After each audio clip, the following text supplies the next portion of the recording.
박근혜 최순실 국정농단 사건의 또 다른 주역 우병우 전 청와대 민정수석에게 재판부가 2년 6개월 실형을 선고했습니다. 북한이 평창 폐막식에 김영철 노동당 부위원장을 보내기로 한 가운데 트럼프 미 대통령의 장녀 이방카 고문이 내일 한국을 찾습니다. 전문가 두 분과 함께 정리하죠. 최진봉 성공회대 교수, 최진영 변호사와 함께합니다. 어서 오십시오. 네, 안녕하십니까. 네, 그 명석한 두뇌가 국정농단, 조사 방해 이런 데 쓰였다는 사실이 참 씁쓸합니다. 우병우 전 수석의 이야기입니다. 주제 여보시죠.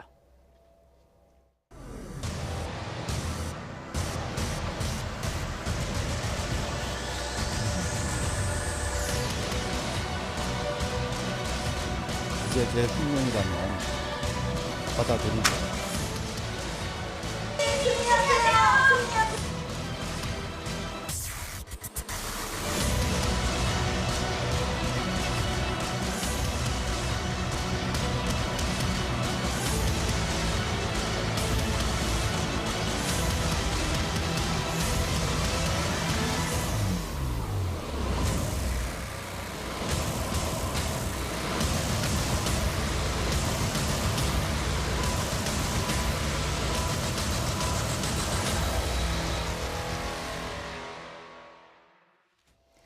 네, 우병우 전 수석 결국 2년 6개월 실형을 선고받았습니다. 일단 어떻게 평가하십니까?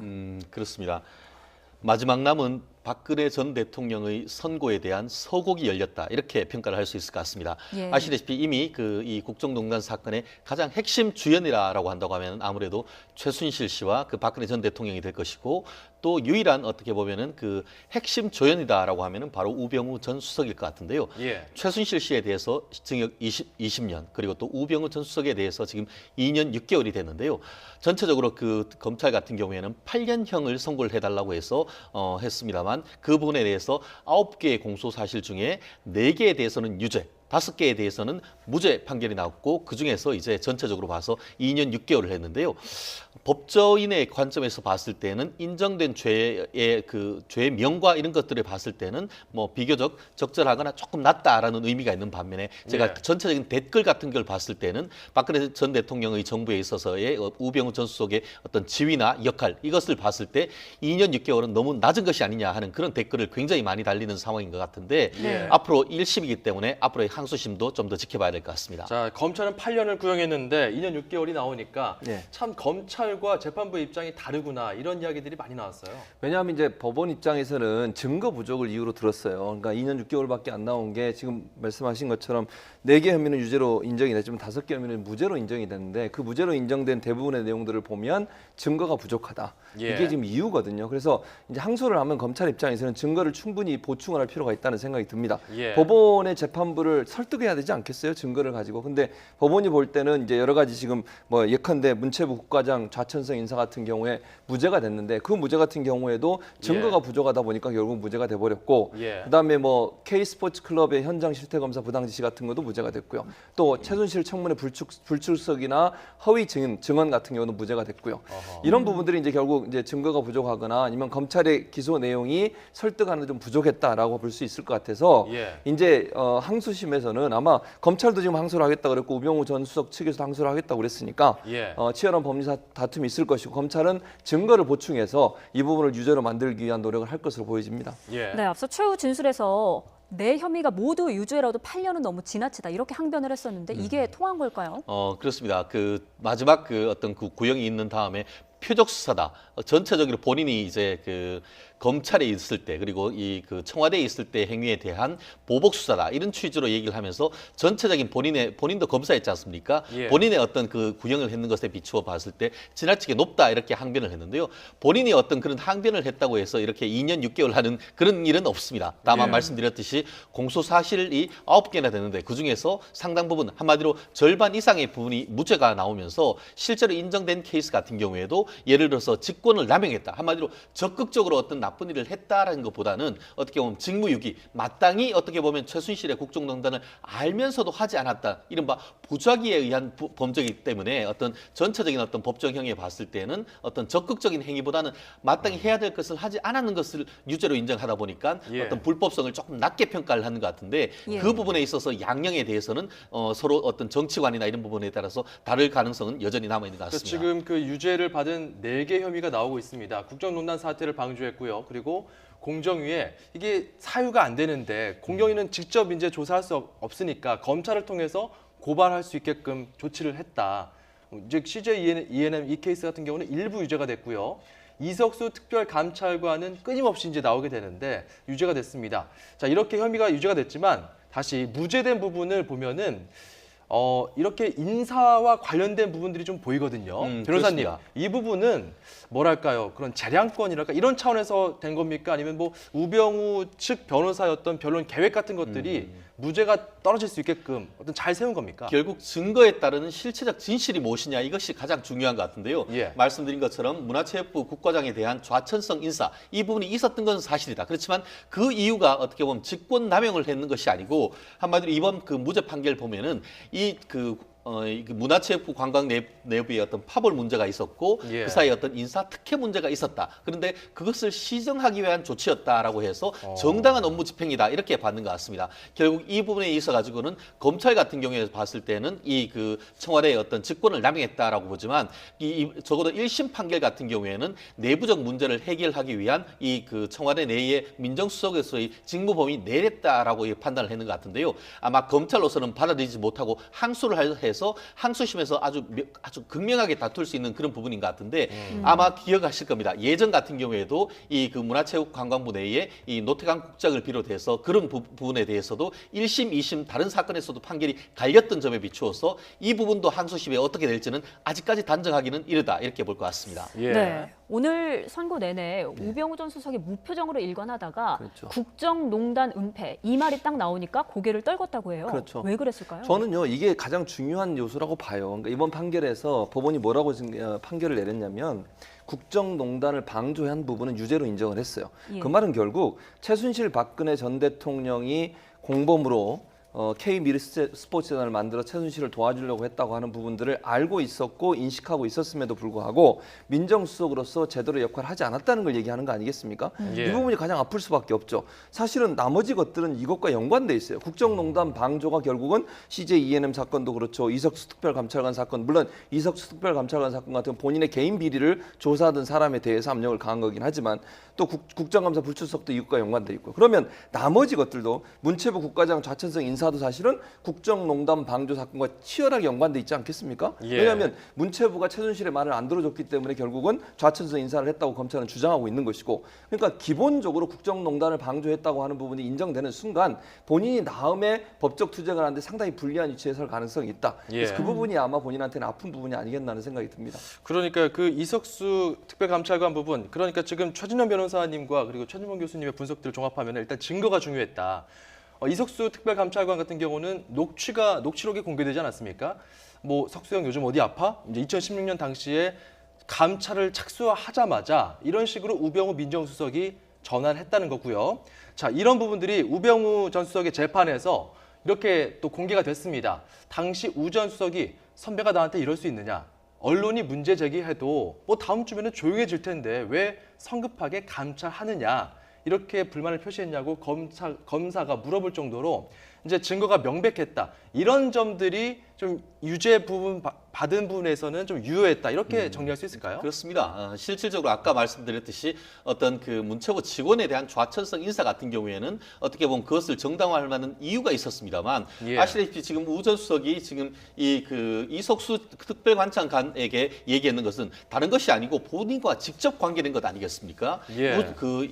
이석수 특별감찰관이 이 민정수석 라인에 대해서 이제 감찰을 하니까 그것을 그 내부적으로 어떻게 알고 직접 어허. 그 담당자한테 전화를 거는 거 거 아니겠습니까? 예. 한마디로 검찰이 나를 조사를 하는데 내가 그 해당 검사한테 전화를 걸어서 그 지위를 이용해서 하지 마라라고 했다고 하면은 그것이 바로 직권남용이다라는 그런 판단인 것 같은데요. 이게 증거로 남았고요. 말씀드렸듯이 그것이 그대로 증언으로 남았고 그 부분에 대해서 사실은 이 이석수 특별감찰관이 서울대 법대를 비롯해서 검찰의 선배입니다. 예. 그럼에도 불구하고 우 전 수석이 이 청와대 수석이란 어떻게 보면 상당히 권력자를 가진 것이기 때문에 설령 후배라 한다 하더라도 그와 같은 전화로 인해서 업무 자체가 축소되고 위축될 수밖에 없던 그런 상황을 유죄로 인정했다 이렇게 해석하면 될 것 같습니다. 네, 그래도 어찌됐든 여태까지 우병우 전 수석은 그간 혐의를 강력하게 부인해 왔었는데 한번 목소리 들어보시죠.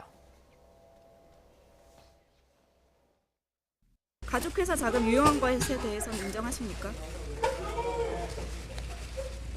검찰에서 성실하게 답변하겠습니다. 민정비서관 가실 때 최순실 씨 영향이 있었다는 의혹이 있는데 어떻게 생각하세요? 자, 들어가겠습니다.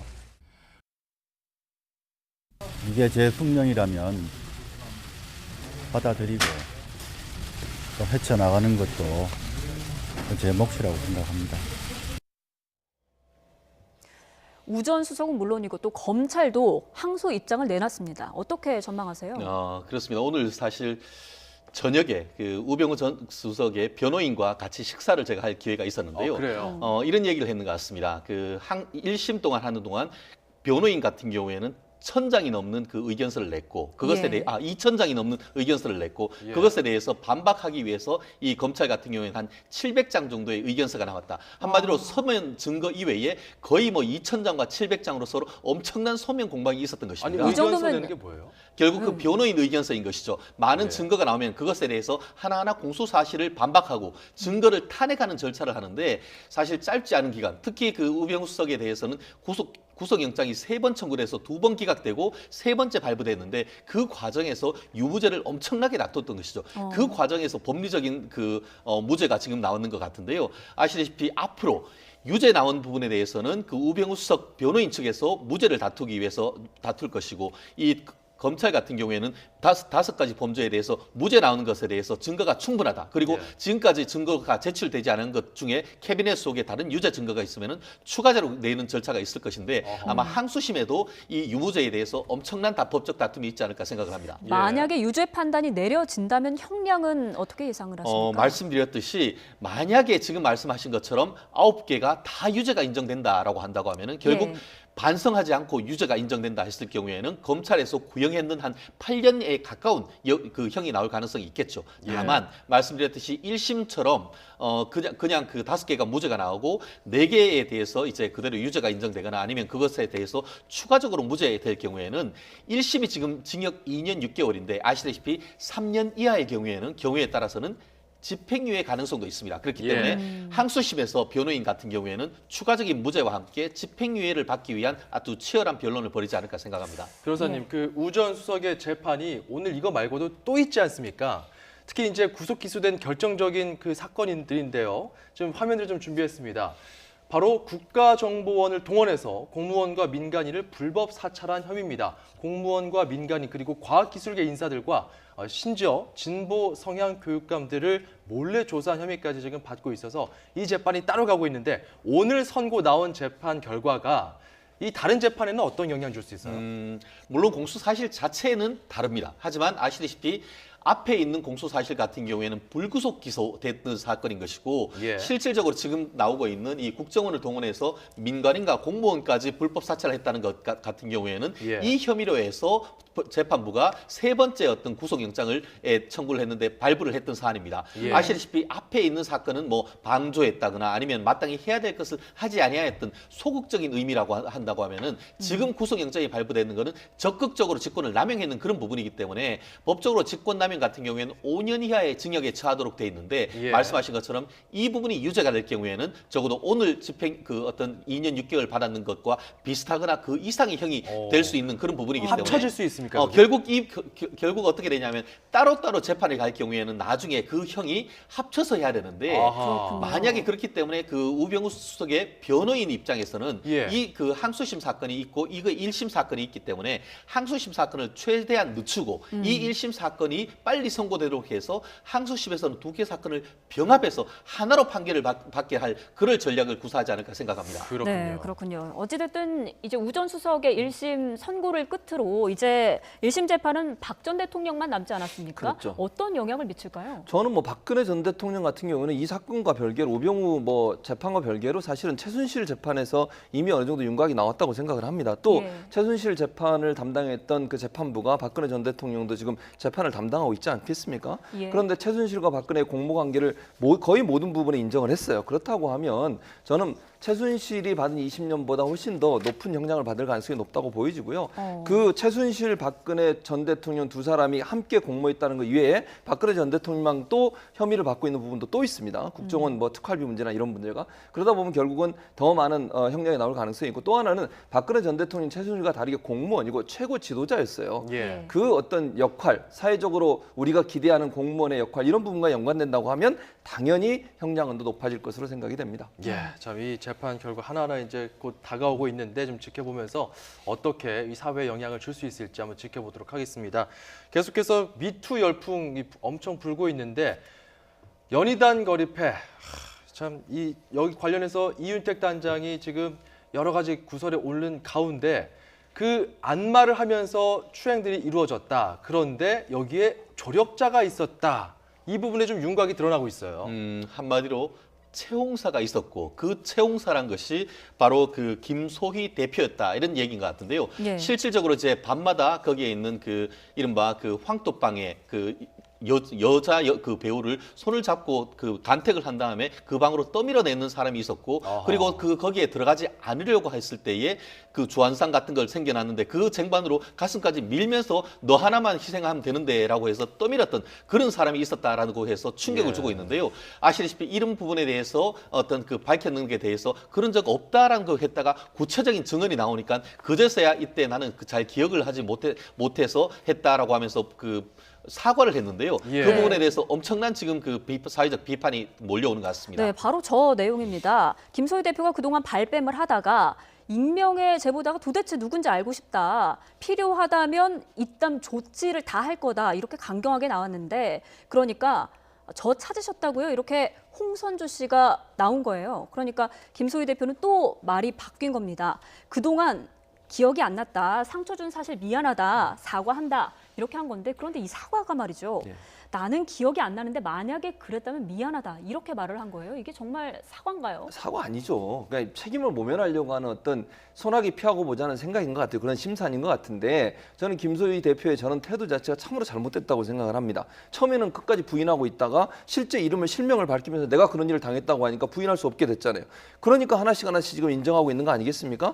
지금 예. 뭐 김소희 대표뿐만 아니라 이윤택 연출가도 마찬가지예요. 조금씩 드러나면 드러날수록 해명하다가 밝히고 조민기 교수 같은 경우도 지금 그런 태도를 보이고 있지 않습니까? 그러니까 예. 가해자들은 대체적으로 보면요. 일단 부인해요. 부인하고 실명으로 자기가 정말 사회적인 비난을 받을 거 또 사회적으로 지탄을 받을 것을 각오하면서까지 미투 운동에 동참해서 자기 이름을 밝히면서 얘기할 때마다 그때마다 하나씩 내놓는단 말이죠. 예. 이런 태도를 보이는 것은 국민 앞에 진정한 사과가 아닌 피해자 앞에 사과라고 보기보다 당장의 이 어려움만 뚫고 나가면 잠시 후에 좋은 일이 일어나게 될 것이다. 또는 이 문제가 해결될 것이라고 하는 아주 안이한 그런 생각을 갖고 있기 때문에 예. 우리 사회와 법이 이 문제를 정말 정의의 이름으로 심판을 제대로 해서 다시는 이런 잘못된 그리고 뭐 눈앞에 보이는 그냥 허울 좋은 사과로서 끝나버리고 실제 사과하지 않는 이런 모습이 반복되지 않을 수 있도록 하는 예. 분위기를 만들어낸다고 생각이 저는 듭니다. 이분과 관련해서 그 예. 사회적 의미를 짚어주셨는데 저는 법적 의미가 있습니다. 무슨 말씀이냐면은 이 그 김소희 대표가 만약에 정말 이처럼 이제 방으로 떠미는 일을 했다고 한다고 하면은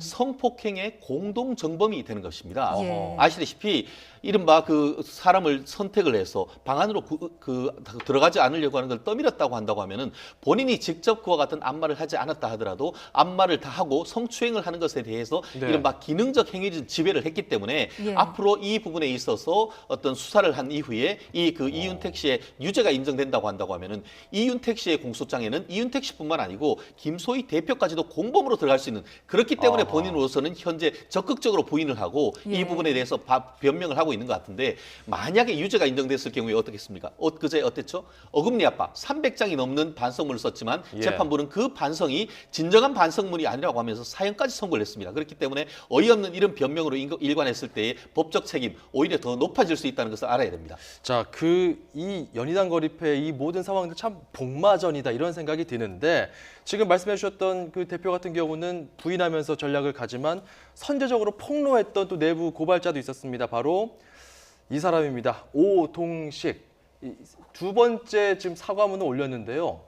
첫 번째 사과문은 일단 유윤택 씨가 리허설까지 했다, 기자회견 리허설까지 했다라는 부분을 폭로하면서 어제 저희도 보도해 드렸고요. 그리고 또 한 가지를 올렸는데, 사실 나도 폭력 가해자다. 그러니까 원모 씨 사건에 대해서 어떤 문제 제기가 됐었는데 사실입니다. 이 부분에 대해서 폭행이 있었다는 걸 인정했고요. 그리고 청주대에서 졸업생들을 폭행을 했다. 이 부분도 인정을 하면서, 사실 어제 이윤택 씨 폭로가 나오고 나서 아니 지금 그 연극 배우 겸 연출가인 오동식 씨도 문제가 있는 사람이다라는 지적들이 있었는데, 여기에 대해서 본인도 이제 인정을 한 거거든요. 이렇게 적극적으로 본인이 이런 사안들에 대해서 인정하고 나가는 이런 태도는 어떻게 이해해야 될까요? 참 아마 이쪽에 같은 그 업종에 있던 분들은 굉장히 혼란스러운 상황인 것 같습니다. 실질적으로 이와 같은 일들이 관행적으로 있었던 것도 사실이고, 결국 그렇다 하더라도 법적 시각에 봤을 때는 잘못된 것이 분명하지 않겠습니까? 예. 제가 봤을 때 아마 그 오동식 그 연출 같은 경우에도 어제 그 폭로 이후에 상당한 그 외부로부터의 압박을 받았을 가능성이 없지 않을까 싶습니다. 그렇기 때문에 어쨌든 본인은 폭로를 해서 어떻게 상당 부분 이 사건의 진상을 밝히는데 상당한 역할을 했는 것은 사실입니다만, 또 본인 또한 어떻게 보면은 스스로 양심의 가책이 있었던 것도 있는 것 같습니다. 그렇다 보니까 본인의 어떤 마음의 움직임, 또 외부로부터의 어떤 움직임, 이런 것에 대한 선제적 조치라고 볼 수 있는데, 어쨌든 간에 남자가 내 탓이오라는 것의 의미에서의 미투 했다는 점에서 앞으로 어떻게 보면 가해 여성의 어떤 미투뿐만 아니고 나 스스로 고백하는 어떤 계기를 만들었다는 점에서는 상당히 저는 의미 있는 고백이다라는, 저 그렇게 평가를 하고 싶습니다. 네, 이렇게 오동식 씨는 고백을 했다면 조민기 씨, 배우 조민기 씨는 어제 2차 해명을 내놨는데 네. 여전히 나는 억울하다 이런 입장이에요. 그러니까요. 끝까지 본인은 자신이 죄가 없다라고 주장을 하고, 사표 낸 것도 사실은 억울하게 사표를 낸 거다 이렇게 얘기를 했는데요. 네. 이 사표 낸 부분을 보면요. 학교에서 1차적으로 조사를 합니다. 조사에서 문제가 있다고 판단이 돼서 정직 3개월이라는 중징계를 내리고 그 상태에 사표를 냈어요. 그러니까 조사가 시작되기 전에 본인이 사표를 낸 게 아니고, 또는 뭐 본인의 얘기는 결국 뭐 얘들이 모함 비슷하게 본인이 잘못하지 않았는데 잘못한 것처럼 얘기해서 그렇게 됐다라고 주장을 하면서 본인이 그것 때문에 사표를 냈다고 얘기했지만, 실제 학교에 정직 3개월이라는 중징계가 이사회에서 내려졌어요. 예. 그 내려진 이후에 사표를 냈기 때문에 저는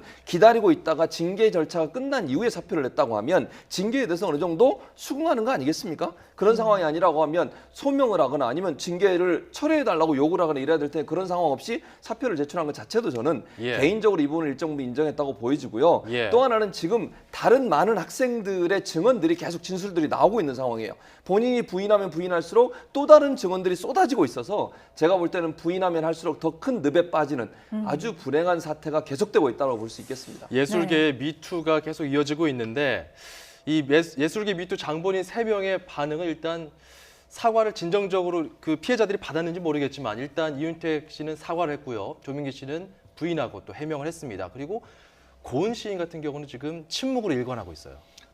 이 부분에 있어서는 원로가 사실 이런 부분에 했다는 점에서 굉장히 본인 스스로는 참담한 마음을 금할 긴 없다고 생각합니다. 그렇다 한다 하더라도 단순히 본인이 살고 있는 집에서, 그 수원집에서 나가는 그 정도를 넘어서 정말 그 윗물부터 내 탓이야라는 것을 보여주는 그런 것이 필요하다고 생각하는데요. 아까 얘기하는 것처럼 그 오모 연출 같은 경우에도 내부에 있던 고발, 그리고 또 나 스스로 잘못했다는 걸 밝힘으로 해서 결국 그 부분에 대해서 적어도 법적인 의미는 몰라도 사회적으로는 상당 부분 공감을 해주고 그거에 대해서 용서해주고 싶은 마음이 생기지 않습니까? 그런데 결국 아무것도 얘기하지 않고 계속 침묵으로 한다는 것은 예. 결국 구체적인 증거가 드러나지 않으면 경우에는 이런 식으로 해서 시간만 때우겠다는 그런 것인데 예. 앞으로 한마디로 호미로 막을 것을 나중에 가래로조차 막지 못할 그런 사태를 우리가 걱정할 수밖에 없는 것 같은데 예. 하루속히 국민들 앞에 사죄하는 그런 태도가 필요하지 않을까 생각합니다. 네, 그런데 일단 피해자들 진술도 다 일관적이고요. 굉장히 구체적이잖아요. 그러니까 처벌도 가능할 것 같은데 어떻게 보세요? 그렇습니다. 지금 이 부분이 이제 십수년간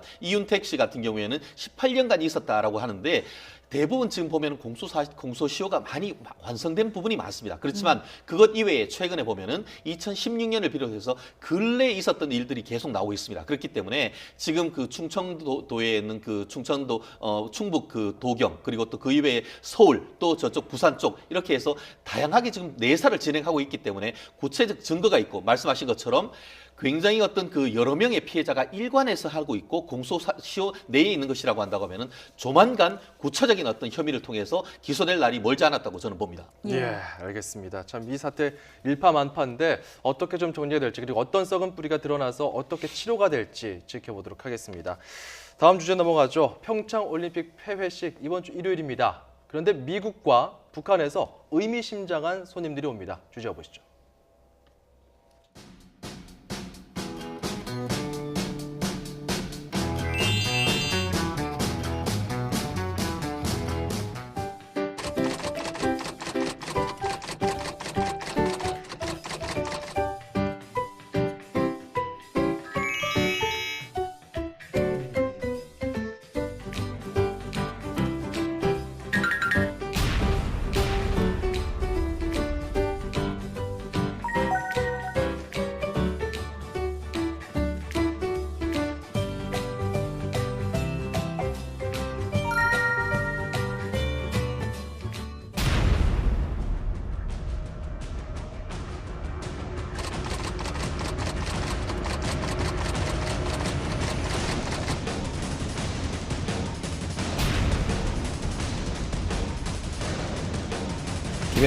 김영철 노동당 중앙위원회 부위원장을 단장으로 하는 고위급 대표단을 2월 25일부터 2박 3일 일정으로 파견하겠다고 통보해 왔습니다.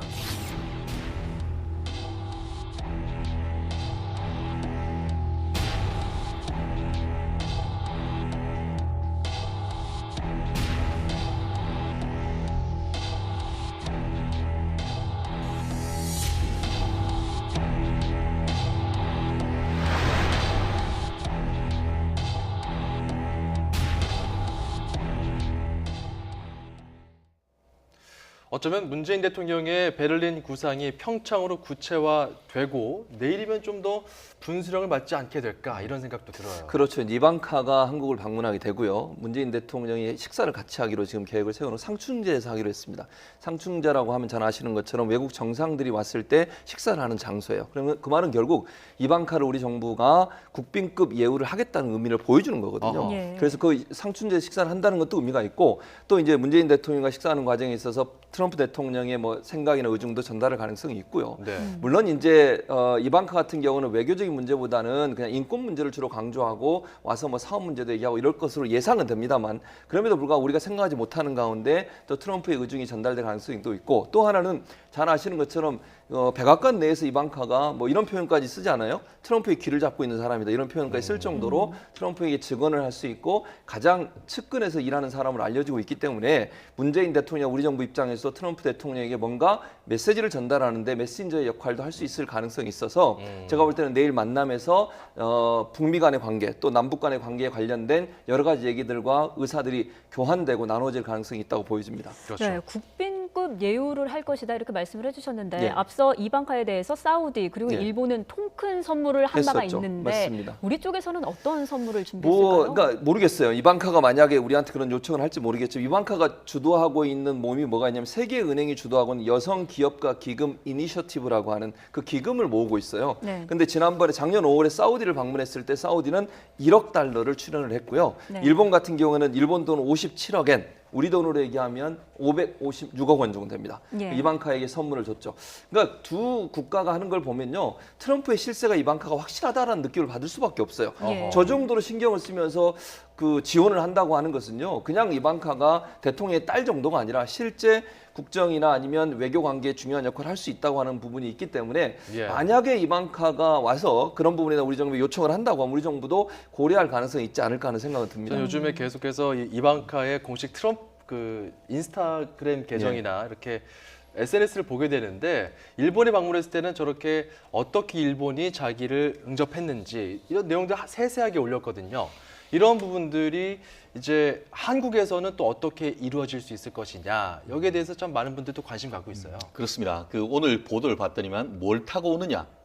다른 것도 아니고 대한항공을 타고 온다. 한마디로 우리나라에 올 때 우리나라에서 어떻게 보면 우리나라 한국 국적기를 타고 온다는 점에서 상당히 어떻게 보면 한국의 우호적인 메시지를 던지고 있는 것은 사실인 것 같습니다. 네. 그렇기 때문에 그와 같은 우호적인 분위기를 가지고 오는 사람을 어떻게 대접할 것인가 이 부분에 있어서 특히 이방카 같은 경우에는 작년 그 연말 같은 경우에 그 트럼프 대통령이 그 일본 방문하기 전에 먼저 가서 그 다졌지 않습니까? 예. 일본에 도착할 때부터 떠날 때까지 일본이 일거수일투족 거의 실시간으로 지금 보도를 했고 그것에 대해서 본인의 인스타그램에 그 사진 한 장을 올리면서 너무나 인상적이었다고 해서 사실상 일본이 정말 전 세계를 대상으로 외교를 굉장히 잘했다라는 그런 평가를 받았었죠. 예. 결국 그렇다고 하면은 우리나라와 일본이 상당히 비교될 수밖에 없는데 우리나라가 어떻게 그 처음에 정상급 의전을 한다고 했는데 단순한 정상급 의전을 넘어서 그 여성의 섬세한 부분까지 이렇게 긁어주는 그런 전략적 준비를 해야 되지 않을까. 그것을 통해서 성공을 한다고 하면은 결국 한미 간에 지금 뭐 서먹서먹하네 뭐는 이런 부분도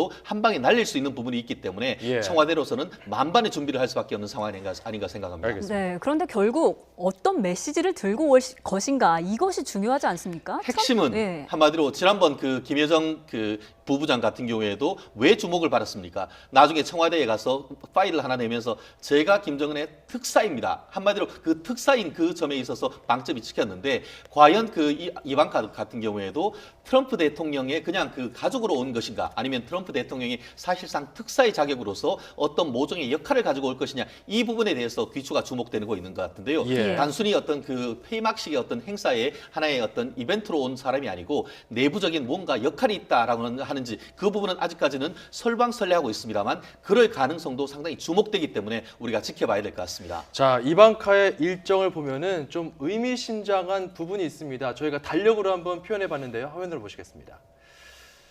자, 이방카가 있고요. 그 옆에 김영철 인물이 있습니다. 일단 이방카의 색깔 노란색인데요. 23, 24, 25, 26.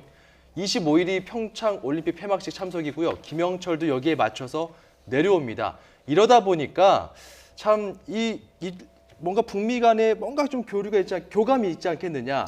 여기에 대해서 지금 많은 관심을 갖고 있어요. 그렇죠. 그런데 사실 정부의 공식 입장은 지난번에는 나중에 알려졌습니다만 김여정과 펜스 부통령의 만남을 우리 정부가 일정 부분 조율했다라는 얘기가 나오지 않았습니까? 근데 이번 예. 공식 발표는 통일부 장관의 발표에 따르면 이번에는 그런 걸 안 하겠다고 그랬어요. 예. 그래서 자연스럽게 폐막식에서 조응할 수는 있겠지만 정부가 어떤 의미를 가지고 두 사람을 만나게 하거나 아니면 그런 어떤 중간에서의 어떤 조율자 역할을 할 가능성은 낮다고 보여지고요.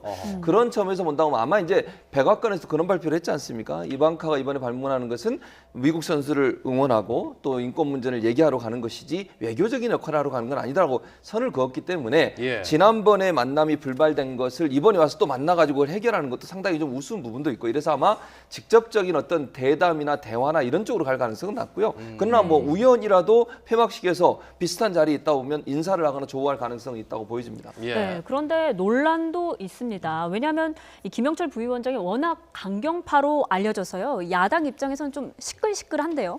그렇습니다. 특히 그 한국당 같은 경우에는 뭐라고 얘기했냐면은 이 그 천안함의 원흉이다. 한국에 내려온다라고 한다고 하면은 그와 같은 천안함 영령들 그리고 또 우리나라 그 호국 용사에 가서 무릎 꿇고 사죄하기 위해서 와야 되는 것이지 예. 그것 이외에 온다는 것 사실 자체가 언어 도단이다라고 해서 아주 강력하게 지금 항의를 하고 있는데요.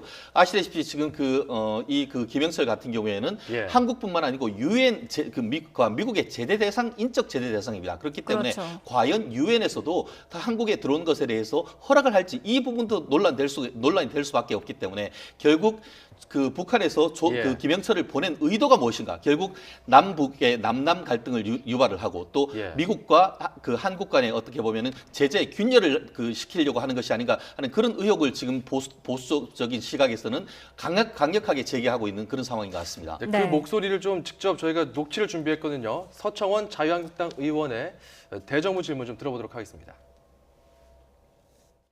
폐막식 올림픽 폐막식에 김영철이를 파견한다. 김영철이는 도발의 아이콘, 유엔 한국 제재 대상자, 천안함 폭침 연평도 포격 목함 지뢰 도발 등 대남 도발을 주도한 사람이다. 이런 인간을 어떻게 여기 우리가 받아들일 수 있냐? 우리가 천안함 도발이 이제 북한이 자행한 그런 도발과 관련해서 그때 2010년도 5월 달이라든가 그때 국회 과정에서 북측의 구체적인 사람 또 구체적인 그런 것에 대해서 책임 소재를 확인하는 것과 관련해서 당시 국방부가 그런 것에 대한 구체적인 어떤 확인은 좀 하기 어렵다라고 답변한 바가 이미 있습니다. 그래서 그런 부분을 다시 한번 좀 말씀을 드리고요. 조명균 장관 입장 들어봤고요. 청와대에서는 어찌됐건 지금 야당에서 이런 비판이 나오고 있는데도 불구하고 일단 환영한다는 입장을 밝혔어요. 왜냐하면 이렇게 생각해 보셔야 될 것 같아요. 물론 김영철이 당시에 그 사건이 있었던 천안함 폭침 같은 사건이 있었던 당시에 정찰총국이 그를 주도했는데 정찰총국장이었어요. 그러다 보니까 책임을 이제 이 김영철에게 묻고 있는 것이고요. 일단 이렇게 생각해요, 저는. 협상을 하거나 아니면 대표단이 오는데 우리가 그러면 누구는 오고 누구는 오지 말아라 이렇게 얘기하기도 상당히 어려운 부분이 있습니다. 예. 만약 예를 들어서 우리 정부가 그러면 북한에 그 사람 안 되니까 오지 마 이러면 이제 대표단 안 오겠죠. 이제 그런 상황이 돼. 우리가 예를 들면 또 누가 가려고 하는데 북한에서 그러면 그 사람은 안 돼. 예를 들면 뭐 예를 들어 자유한국당 의원이 가려고 하는데 자유한국당 의원은 안 돼. 이렇게 얘기를 서청원 의원은 안 돼. 이렇게 얘기하면 그럼 우리 정부가 그럼 그 사람 빼고 가겠습니까? 애매하죠. 그렇게 하긴 힘들거든요. 그래서 예. 이거는 일단 물론 김영철이라고 하는 사람이 강경파고 잘못이 있는 건 분명합니다. 그 사람은 정말 우리 정부 입장에서 봤을 때도 상당히 문제가 있는 사람임에도 불구하고 지금 현재 북한에서 노동당 대남 담당 부위원장 통일전선부장의 역할을 하고 있어서 우리나라의 국정원장의 역할을 하고 있어요. 그래서 국정원장끼리 만나서 남북 간의 문제를 논의하는 상황에서 카운터 파트너로 오는 것이고 그걸 정부는 그렇게 인정하는 것이 이 사람이 했던 행동을 다 인정하고 그걸 용서했다 이렇게 보기는 힘들고요. 어쨌든 양국이 대화의 대상으로 만나는 과정에서 북측에서 보는 대표단은 우리가 완전히 누구는 되고 안 되고라고 선을 그을 수 없는 상황이기 때문에 이 부분을 그냥 받아들인 게 아닌가 하는 생각이 듭니다. 네, 어찌됐든 북미 대화의 중대 분기점에 온 것 같은데 비핵화라는 본질을 챙길 수 있는 대화가 됐으면 좋겠습니다. 네, 지금까지 최진봉 성공회대 교수, 최진영 변호사와 함께했습니다. 오늘 말씀 고맙습니다.